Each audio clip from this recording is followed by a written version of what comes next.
서울의 한 대학병원 신경과. 휠체어를 탄 청년이 진료실로 들어섭니다. 긴장감이 감돌면서도 기대감에 차 있는 듯 묘한 표정. 오늘은 특별한 진료가 있는 날입니다.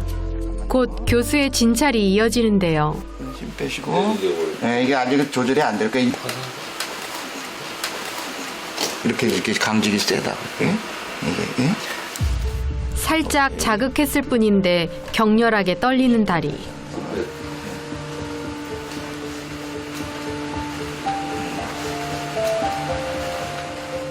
두 다리에 이어 양팔의 긴장과 떨림 정도를 알아봅니다.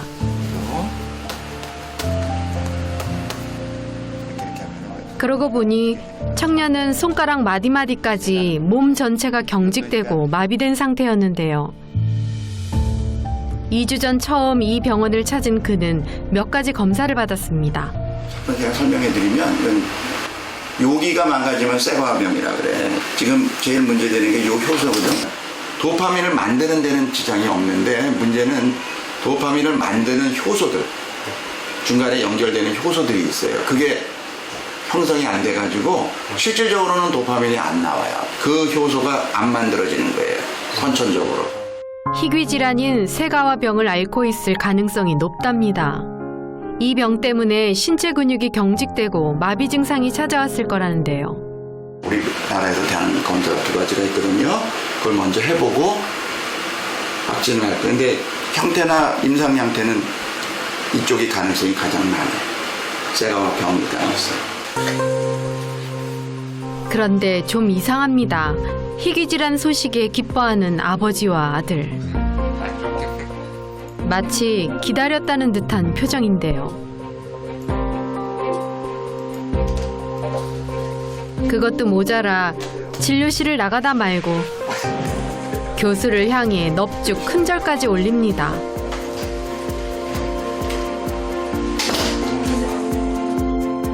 이 부자에겐 어떤 특별한 사연이 숨어 있는 걸까요? 누워만 있었다니까 24년 동안. 그 세상을 돌아다녀 보진 않았죠.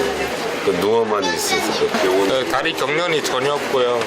걷기 전에는 다리가 땅에 닿기만 해도 떨렸거든요. 올해 24살인 찬규 씨는 태어나 지금까지 자신의 두 발을 땅에 딛고 스스로 걸어본 적이 없습니다. 2살 무렵부터 생긴 경련과 마비 증상은 다리를 시작으로 양팔과 얼굴로 번졌습니다. 그러던 중 지푸라기라도 잡는 심정으로 2주 전 이 병원을 찾았는데요. 근육이 이렇게 비틀어져 있고 꼬여 있는 모습으로 휠체어를 타고 왔고 말씀은 제대로 하셨고, 근데 이 환자는 도파민을 줬을 때 아버님이 놀라실 정도로 다리를 구부리고 있고 피질 못했는데 첫날 약이 들어간 후 발목을 구부렸다 이거예요. 도파민에 반응하는 근긴장 이상증 DRD 또는 쇠가와병일 가능성이 많다 이렇게 생각하고. 찬규 씨를 면밀하게 살피던 김희태 교수는 소량의 도파민을 복용해보자고 제안했습니다. 그 결과 22년 동안 뻣뻣하게 경직됐던 근육이 하루 만에 펴지는 것을 확인했는데요. 그러나 아직은 가능성일 뿐입니다. 김 교수는 2주 정도 치료제를 더 복용한 뒤 그 반응을 추적 관찰하고 특수 검사 결과에 따라 쇠가와병에 대한 확진을 내리기로 했습니다.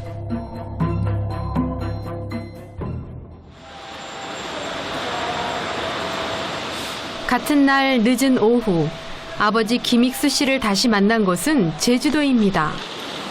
사는 곳은 제주도지만 아들의 병을 고치기 위해 아버지는 안 가본 곳이 없습니다.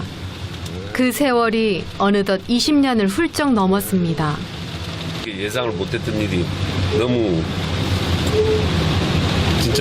큰 일이 벌어지니까 좀 약간 어벙벙한 상태입니다. 그래서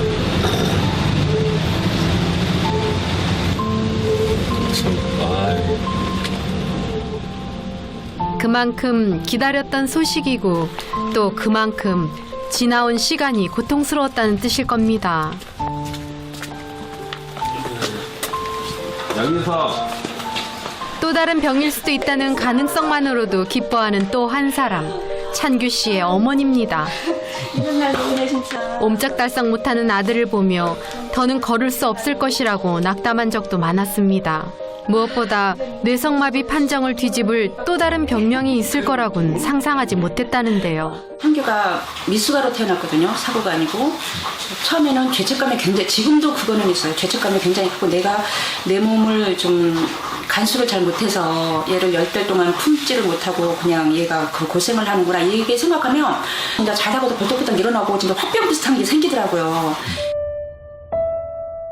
형들보다 좀 늦된 줄로만 알았던 막내 아들이 뇌성마비 판정을 받은 건 2돌 무렵.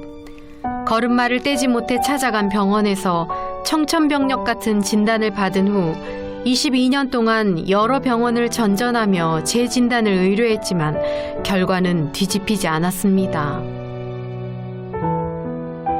저는 말렸거든요. 가지 말라고. 네. 왜냐면 이제 저도 그 뉴스를 그 세화병 그거 그 치료됐네 뉴스를 잠깐 봤는데 제일 걱정됐던 게 이제 창규가 이제 나중에 실망하면 어떻게 하나 그게 그 추스리는 감정 추스리는 게 굉장히 오래일 것 같아서. 아들의 병이 뇌성마비가 아니라 어쩌면 증상이 유사한 세가하병일지도 모른다는 의심을 가진 건 지난해 12월 우연히 본 뉴스 때문이었습니다.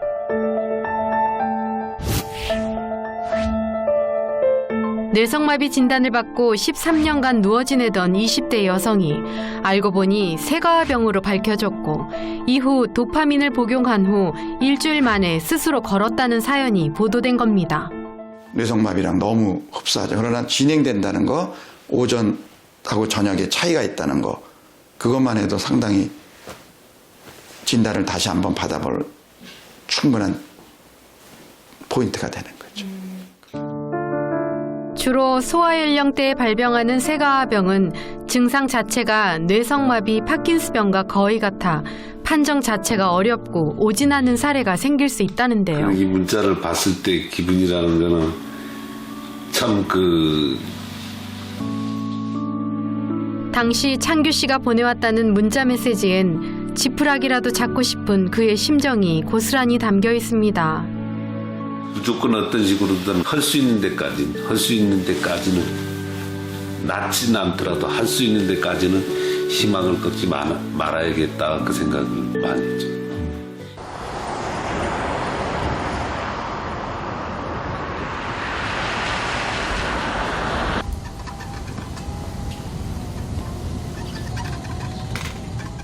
찬규 씨는 현재 대학교 3학년에 재학 중입니다. 자, 오늘은 지난 시간에 리더십에 이어서 전공은 장애인 행정학. 그의 꿈은 자신과 비슷한 처지에 있는 사람들을 돕는 겁니다. 몸이 불편하다는 이유로 크고 작은 자리에서 배제된 이들. 찬규 씨도 그들 중 한 명이었습니다. 다른 말로는 판단하는 것을 얘기합니다. 판단. 돌아보면 희망보단 절망이 더 많았던 날이었는데요. 굉장히 밝아요.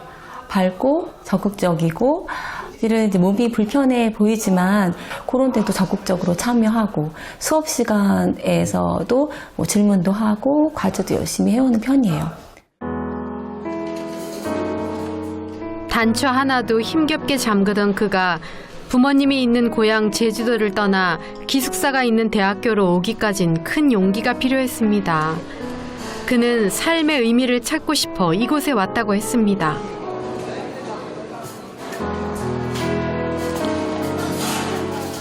제주도는 워낙 집안에만 늘 갇혀 지내가지고 동네 사람들도 저가 태어났는지 여기 사는지를 잘 모르고 사는 만큼 그 존재감이 없게 살았거든요. 근데 이렇게 살면 꼭 태어난 게 의미가 없을 것 같아가지고 육지에서 혼자 독립해서 살아보는 내 능력이 어느 정도인지 알아보고 싶어서 왔거든요. 어느 병원을 가든 내놓은 진단 결과는 뇌성마비였고 치료를 위해 수술까지 받았지만 상태는 나아지지 않았습니다. 그런데도 늘 찬규 씨의 머릿속을 떠나지 않던 의문 하나가 있었습니다. 뇌성마비 뇌병변 1급으로 돼 있거든요. 좀 다른 게 뭐냐면요. 뇌성마비는 대부분 다 지적장애도 함께 찾아온다고 들었는데 전 지적장애는 안 돼가지고. 뇌병변 장애 1급 판정까지 받았지만 뇌성마비가 아닐지도 모른다는 생각을 줄곧 해왔다는 겁니다. 그렇게 촉발된 의문은 그를 또다시 병원으로 이끌었습니다. 중요한 사실은 뇌성마비와 달리 쇠과화병은 치료 가능한 질환이라는 겁니다. 신경 전달 물질 합성에 관여하는 효소 이상으로 도파민 생성이 감소해 발생하는 병인 만큼 소량의 도파민 약물로도 치료할 수 있다는데요. 희귀질환 가능성을 진단받고도 기뻐한 이유가 여기에 있습니다.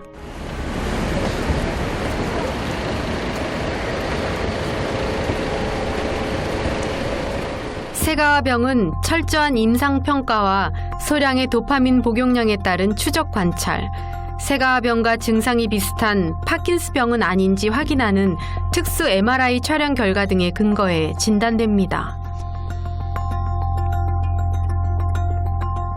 2주 후 어떤 결과가 찬규 씨를 기다리고 있을까요?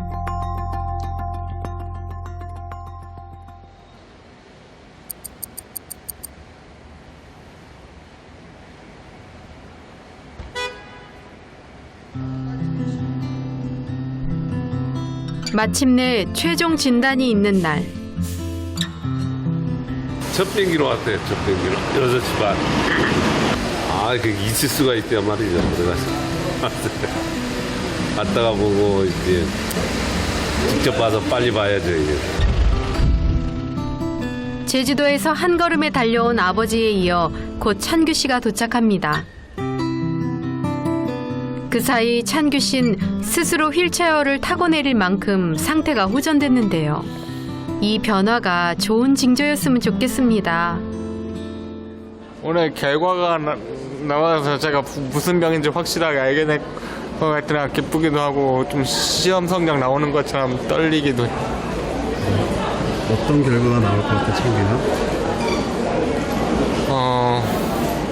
그냥 솔직히 확실한 건 모르겠는데 쇠과병이라고 거의 믿고 있거든요. 찬규 씨 아버지가 주머니에서 뭔가를 꺼냅니다. 이거는 절대 남 주거나 함부로 구경도 안 시켜요. 이게 연타 이게 소주병 뚜껑입니다. 이게 뭘까요? 병원에 왔다 가면 치료가 안 된다고 그러면 항상 실망하는 걸 24년 동안 그걸 봤으니까 며칠 동안은 말도 않고 그러니까는 여기 와봐도 뭐 될 수 있겠냐 그 생각을 했대요. 그래서 이제 아침에 입원하기 전날 아침에 소주 한잔 오후에 입원하니까 소주 한잔 할까 하니까 거기에 그 병따개가 나온 거예요 이게. 우연으로 넘기기엔 뚜껑 안에 있는 문구가 운명처럼 다가왔다는데요. 그날 이후 오늘까지 찬규 씨 아버지는 이 병뚜껑을 주머니 깊숙한 곳에 간직해왔습니다. 집에서 이거 넣을 때도 손 싹 씻고 닦고 해가지고 부적 같은 건 믿질 않는데 내가 그걸 딱 보니까 어디론가는 그 믿음이 가요. 드디어 진료실로 향하는 찬규 씨. 그에게 다시 일어설 기회와 희망이 주어질까요? 약에 대한 느낌은 어때요? 막 불편해요? 아니면 괜찮아요? 아니요, 지금 아무렇지도 않네? 약 먹었는데도 특별히 다른 속이 불편하거나 어지럽거나 토하거나 이런 거 없고. 그리고 제가 말을 할 때도요, 이제 또박또박 말을 할 때 있거든요. 김희태 교수는 찬규 씨의 변화를 어떻게 보고 있을까요? 이 도파민의 반응, 그러니까 L도파에 반응하는 근긴장 이상증이 어떤 형태의 그 효소의 결핍이 있어서 오는지를 테스트한 거거든. 먼저 그동안 투약한 도파민 약물에 대한 평가가 있었는데요. 쇠과화병이 맞다면 특별한 합병증이 없어야 합니다. 첫 번째 거에는 음성, 거기에는 이상이 없다. 그다음에 이제 특수 사진도 또 찍어봤어요. 근긴장증이 있고 파킨슨 증상도 보여요. 이 병 형태가. 그래서 꼭 파킨슨 젊은 나이에 생기는 파킨슨 병을 구분을 해야 된단 말이에요. 항상. 파킨스병 환자일 경우 정상인에 비해 도파민의 신경세포가 비대칭적으로 감소하지만 찬규 씨 경우 대칭을 이루고 있는데요. 파킨슨 사진도 정상 나왔고 약에 대한 반응이 좋고 그다음에 물리치료하면 더 빨라지고 좋아지는 게 그러니까 두 가지는 치료적인 쪽에서는 상당히 좋은 의미가 있어요. 그야말로 기적 같은 일이 벌어졌습니다. 운동만 열심히 하면 걸을 수 있다는 게. 그럼 걸을 수 있던 게 아니라 걸어야 돼요. 네, 걸어야 돼요. 본인이 노력해서. 세가와 병이 맞답니다. 두 발로 걸을 수 있다니 믿기질 않습니다. 진단이 일찍 됐었다면 좀 안타까운 거죠. 그거는. 근데 이제 워낙 의사 말을 믿으니까 또 그 병이라 그랬으니까 그런 건데 그건 최근에 의사들끼리 연구되는 뭐 미국 같은 데는 뭐 200만 명 중에 1명 소아과에서 있을 수 있다 그러고 전 세계적으로 그렇게 많지 않습니다. 몇십 명, 몇백 명 이하입니다.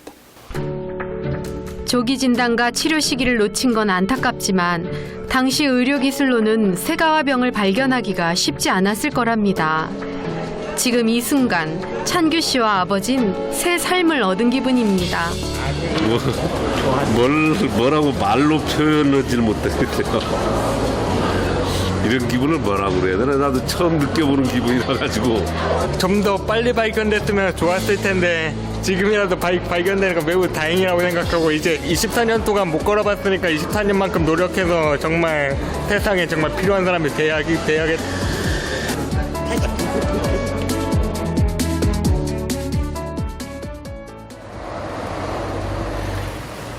그날 밤 부자는 선술집에 마주 앉았습니다. 아버지와 아들이 처음으로 갖는 술자리였는데요.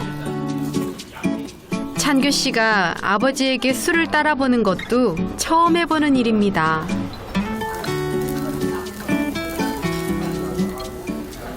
고맙습니다. 이렇게 잡지는 못해. 지금 잠도 안정적으로 잡잖아요. 저렇게 못했죠. 살다 보니 참 자기한테 술 받아 먹었지라고 꿈에도 생각하는 거지. 아버지한테 처음 술 따라보냐? 네. 이런 게 부자지간이구나 이런 실감하게. 누군가에겐 사소한 일상이지만 팔다리가 꼬이고 굳어있던 찬규 씨에겐 꿈꿀 수 없었던 일이었습니다. 앞으로 얼마나 더 새롭고 기쁜 일들이 찬규 씨를 기다리고 있을까요?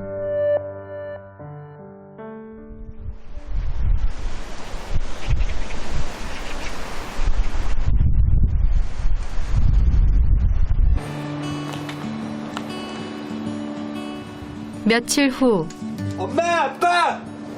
어머머. 찬규 씨가 제주도 고향집을 찾았습니다. 한번 보자. 가장 먼저 아들의 다리부터 확인하는데요. 오, 우와, 야, 이거 진짜 서프라이즈인데? 이렇게 하면 이제 드드드드 뚫렸잖아. 진동 왔잖아. 오, 이거 구부리지를 못했었는데, 이게 꺾이네. 이게 이 상태로 그냥 계속 있었는데, 설 수 있나? 설 수 있겠어? 바로 걸려.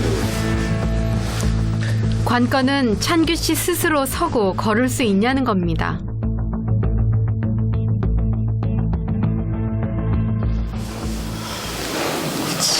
그 순간 자리에서 우뚝 선 찬규 씨.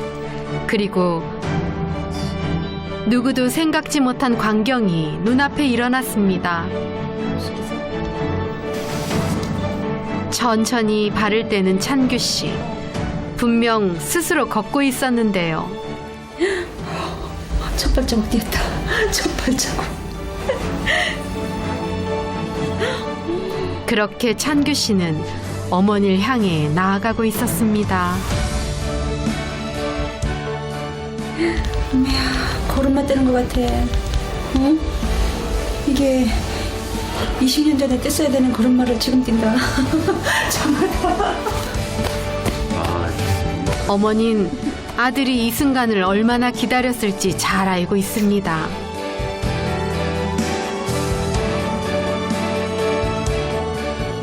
엄마 소원이 뭐였는 줄 알아? 너 은종아 미창이 닳도록 한번 끝까지 달아보는 게 소원이었어. 이제 지갑도 타주게 만들. 그치. 고생했어. 이제 아들이 걷는다는 건 믿겠습니까? 믿겠습니다. 믿겠습니다.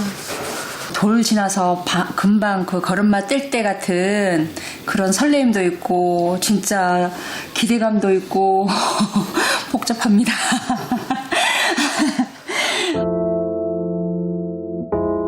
뇌성마비로 잘못 알고 고통받은 세월이 무려 22년입니다.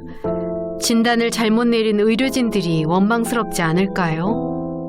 그 선생님들도 나름대로 그 전문 분야에서 최선을 다해서 내린 결정이었고 지금보다도 더 늦지 않은 이 시기에 이렇게 운 좋게 저희처럼 모르고 있는 사람들도 많을 수도 있을 거잖아요. 좀 아쉽긴 하지만 억울하다는 생각은 별로 없습니다. 아버진 긴 세월을 참고 인내한 아들이 고맙고 대견스럽습니다. 찬규 씨가 그동안 아무에게도 말하지 않았던 자신만의 버킷리스트를 공개하겠답니다.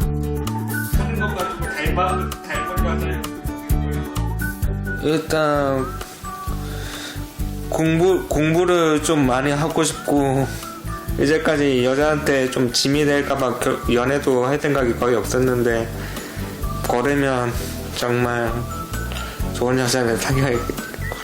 나는 효도할 줄 알았는데 그게 아니었어. 아니 그게 효도 아니에요?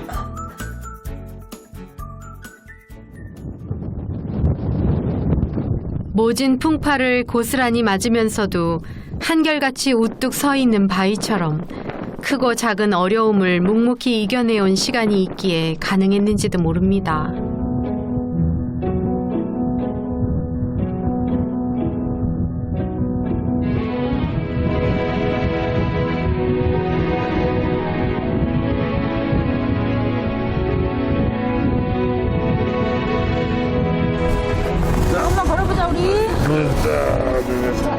제주도에 살면서도 몸이 불편해 올레길과 오름을 한 번도 걸어본 적이 없는 찬규 씨와 그런 아들에게 미안해 일부러 올레길과 오름을 안 갔다는 부모가 이제야 함께 걷는 길.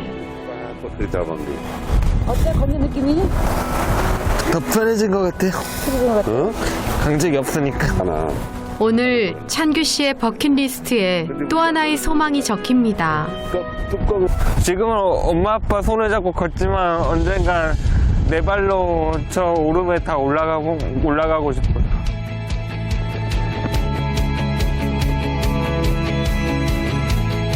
찬규 씨의 두 다리가 제주도의 모든 오름을 정복하는 그날까지 치료일 제작진도 계속 응원하고 있겠습니다. 새로 시작하는 찬규 씨의 모든 날을 축복합니다.